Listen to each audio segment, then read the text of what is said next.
Hi, welcome to Handyverse. Today we're going to show you how we restored this old ironing board and made a cover for it, so stick with us.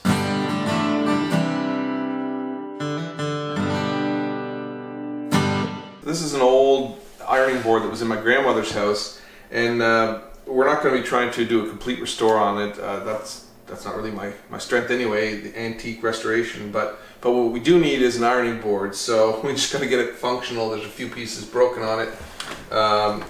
This doesn't lift well, and when it does, it's very wobbly. This centerpiece is disconnected. So I went and got some hardware. I couldn't find the exact match for the hardware that I needed, but it's going to be good enough for what we want, which is a functioning ironing board.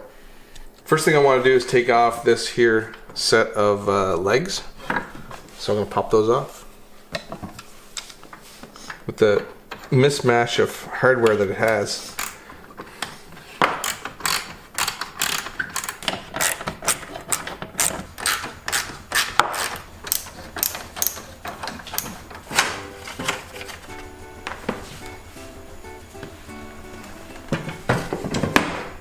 okay, so I only have 3 of these brackets. This here leg was the worst, so I'm going to put one of them here. I have a washer to use on the other leg up here. I'll use that instead of another bracket. I don't have anything in house to make one of these.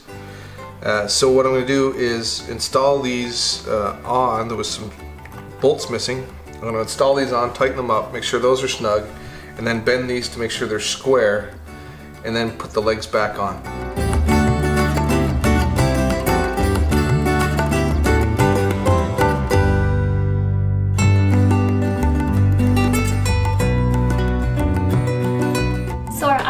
Is made out of wood, so we need to protect it, one, and also we need to add a little bit of cushioning padding to make a nice surface for our ironing.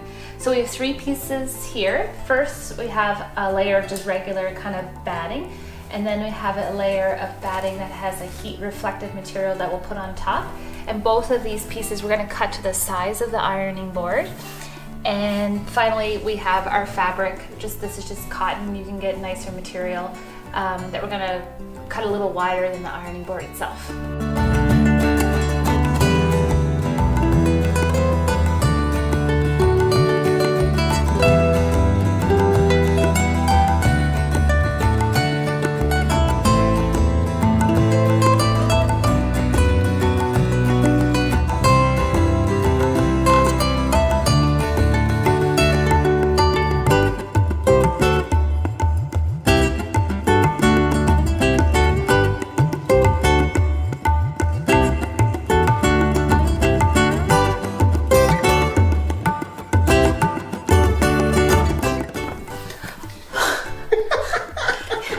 Seriously? Now we have to cut out our fabric, and the fabric needs to be wider than the ironing board because we need to accommodate for the batting, as well as our seams, which we're going to do a 1/2 inch turn in once and then another inch, so that's 1.5 inches. Plus we needed to kind of wrap around the edge and onto the back and kind of give some allowance for the batting. So we're going to measure out 4 1/4 from the ironing board around the whole perimeter. You normally see people do this using one of these tools. So we were measuring 4 1/4. You could just go out and put marks all around the edge with this and then cut out with your scissors. You can meet up the lines if you want to, or what we did, which we found to be a lot easier, is use a speed square. So, and you can stick your marker in here wherever you want to measure. The measurements are here, and then just draw as you go around the whole thing. So that's what we ultimately did, and we thought it worked really well.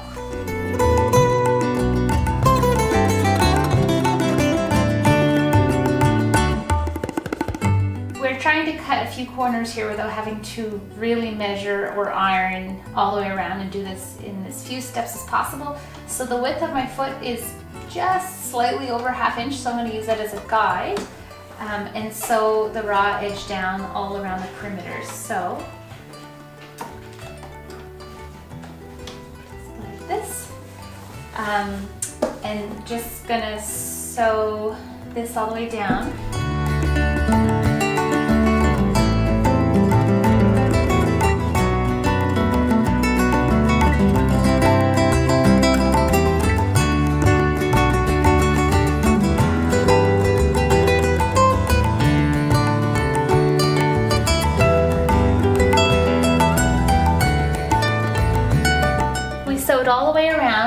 as you can see, there wasn't a lot of tender loving care given to these corners. That's because it doesn't matter. Just do your best, that's it. So now we're gonna fold this over once and then twice. And then we're gonna sew around here close to the edge to make sure you have a hole, a pocket for your string or elastic. So we're gonna make sure to make sure you do a good back stitch, because we're gonna leave a couple inches opening at the end so we can put our string through before we give her.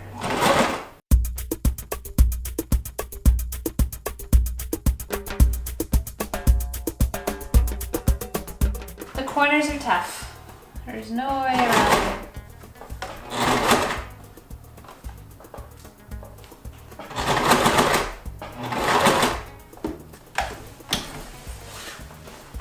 But it doesn't matter a whole lot because it's on the bottom of your ironing board.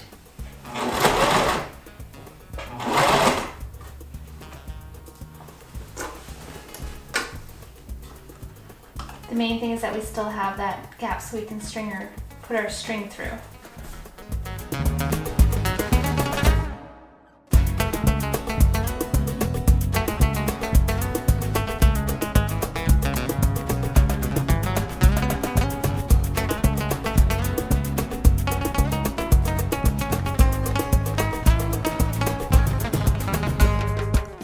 We're approaching the edge here, so we're going to stop maybe about 2 inches or so from the other edge and make sure to do a good back stitch.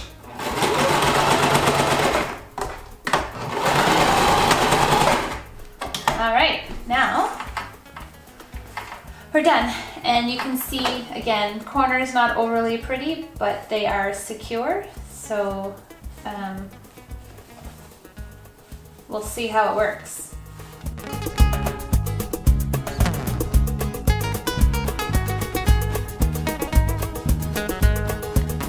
So I got nylock nuts to put on this part so I can tighten it without squeezing the bracket together on the wood, so it can act more like a hinge than if it were squeezed very tightly. I'll tighten those up in a minute.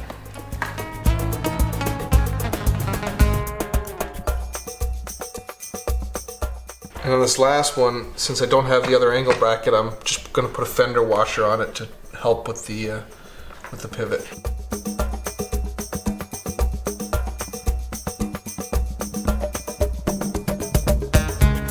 Okay, now I just need to tighten up those nuts and bolts, and this part of it is almost done. And the last thing I need to do is connect this piece to here.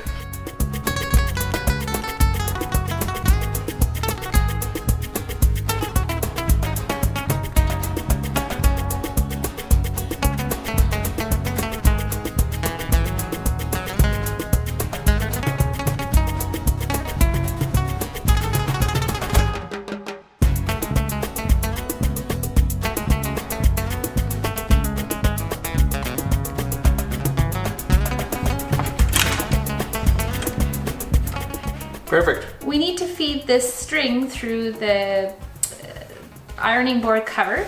Now normally you would use like a safety pin and we don't have one, and we didn't want to run out to go buy one for the sake of finishing this project. So Jason has lovingly bent a pin, a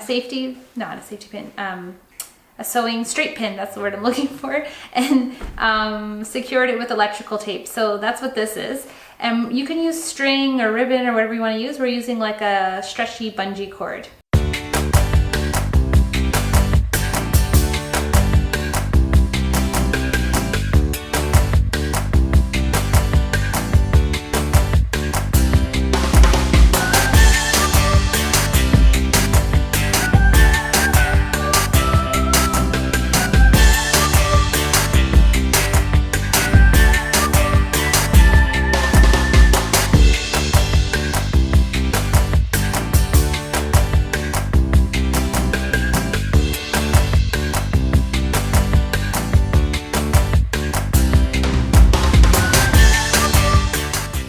this end we're going to put a bungee clip.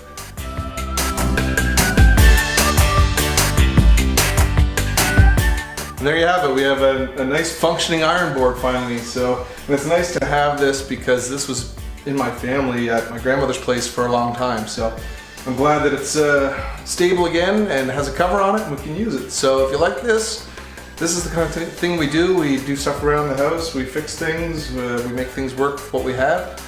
Hit like, hit subscribe, and we'll see you in the next video.